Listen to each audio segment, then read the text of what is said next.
Let's have a look now at the learner-centered approaches. In a learner-centered approach, the characteristics and needs of the learners as individuals become central to the curriculum development. If the language being learned is fulfilling learners' needs, they will be more motivated towards the effort involved in learning, because what they are learning is empowering them to have greater control of their lives. The impact of the emotional response to the learning situation should not be underestimated. People learn more easily if they are relaxed rather than fearful and anxious. In the learner-centered approach, an atmosphere of trust and dignity is the ideal towards which teachers strive and which they encourage their students to help establish and maintain. Each of the following methods has benefits and will be applicable to the particular learning needs or learner characteristics. First, we have the community language learning. This method is based on the fundamental human need to be understood and to be involved relationally in community and with others while attempting to fulfill one's personal values and goals. Developed by Charles A. Curran, the method reflects counselling techniques adapted to the personal and language problems a learner is experiencing. The language counsellor, the teacher, who is a native English speaker, must establish a relational environment and atmosphere of trust, empathy, acceptance, and confidence in the learner. The students must be very supportive of each other, tolerant of mistakes, and have a high level of trust for each other. So what is the process? Well, we start off with learners nominate a topic which they want to talk about. They sit in a circle and initiate conversation. The teacher then moves around the outside of the circle, only assisting when requested. The teacher is seen as the resource person, and students take full responsibility for their language learning. The learner is supported in every step of gaining independence in speaking. In the initial stages of learning, the learner is fully dependent on the teacher. The learner expresses to the teacher in the first language what they want to say to the group, and then the teacher reflects the content back in the second language. The learner then turns to the group and says in the second language what the teacher has modelled. This dependence is reduced as the learner gains confidence to contribute to the discussion without the teacher's prior modelling. Other activities include these interactive sessions can be recorded to form the basis for more formal lessons addressing particular needs as they are identified. Other activities also include group work, so discussions, preparation of a conversation, summarizing and presentation or story to be related to the class, record conversations, transcribe conversations, analyze transcriptions, reflect on group interactions and learning processes, listening to monologues from the teacher or other learners, and finally free conversation. I'd like to encourage you to watch the YouTube video link on community language learning under the folder Reading and Resources in our online system. Let's have a look now at Suggestopedia. So this is a forerunner for accelerated learning. This method was originally developed by George Lazenov in Bulgaria.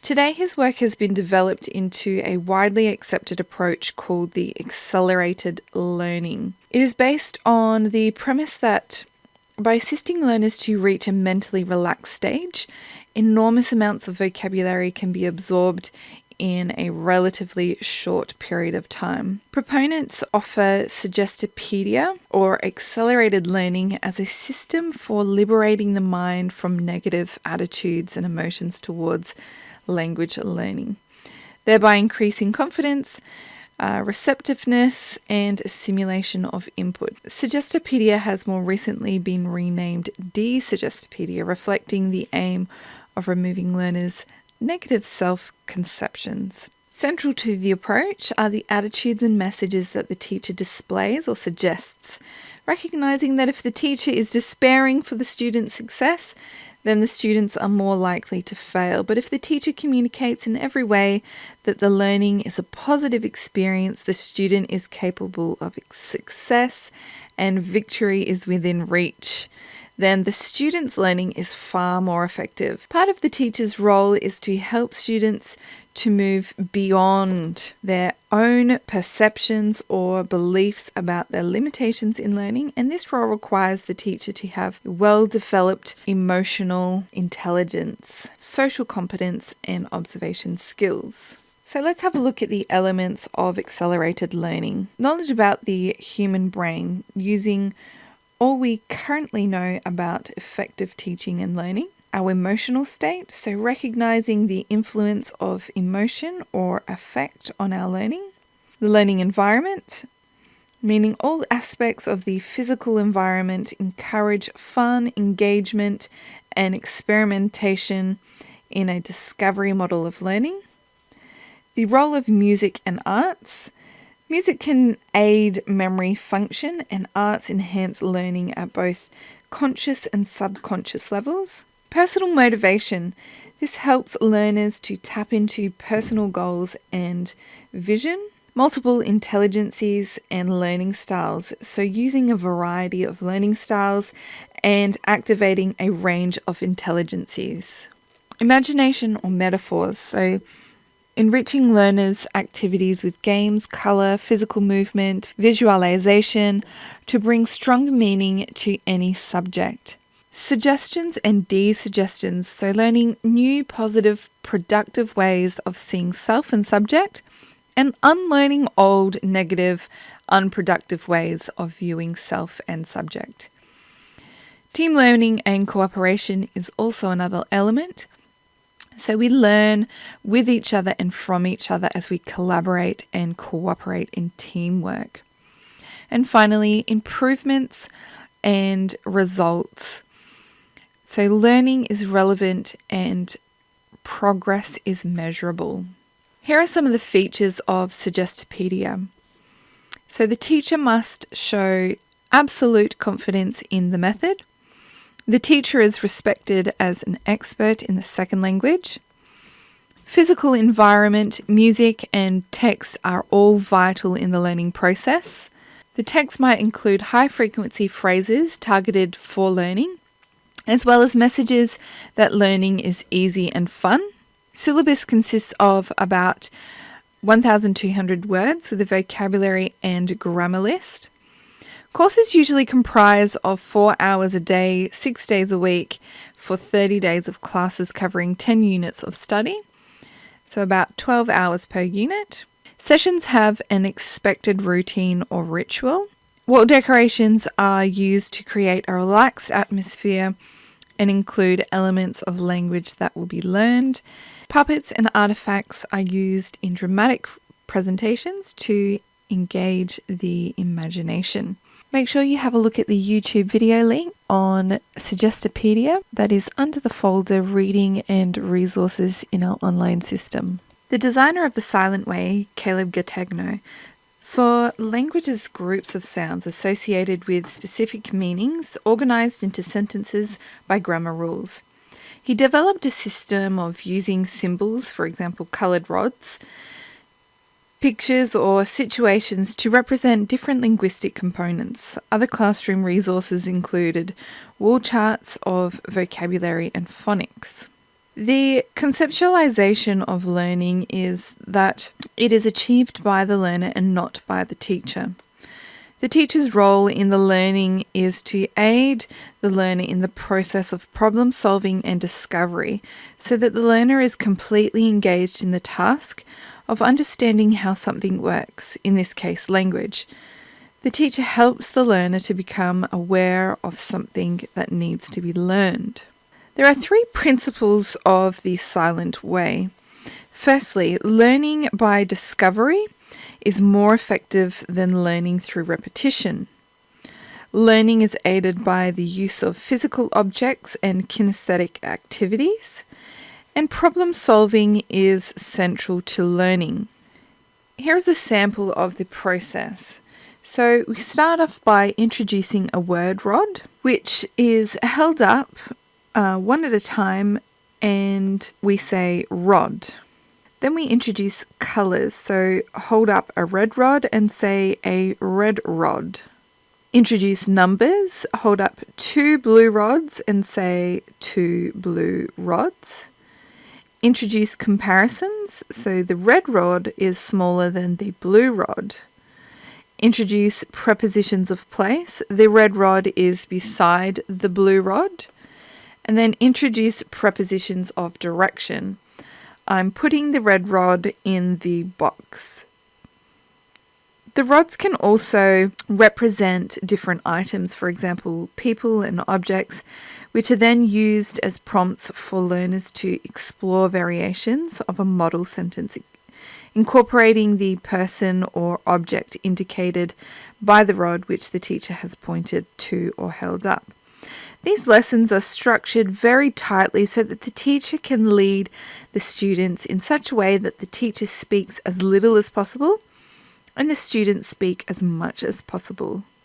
Once again, you can go into reading and resources on our online system and have a look at the Silent Way YouTube video. Then we have total physical response. TPR, developed by James Asher, involves learners engaging in some physical action in response to the teacher's directions. Stand up, open your books, close your books, open the door, close the door, open the window, close the window. It suggested that the game-like atmosphere of the activities reduces stress and engages a positive attitude in the learner. TPR capitalizes on the trace theory of memory. The more often and intensively a memory connection is traced, the stronger the memory will be. By associating new language material with a number of senses, the retention is increased. TPR is very useful for beginners to introduce new vocabulary, systematically building on what has gone before. It's great for building confidence as learners experience instant success.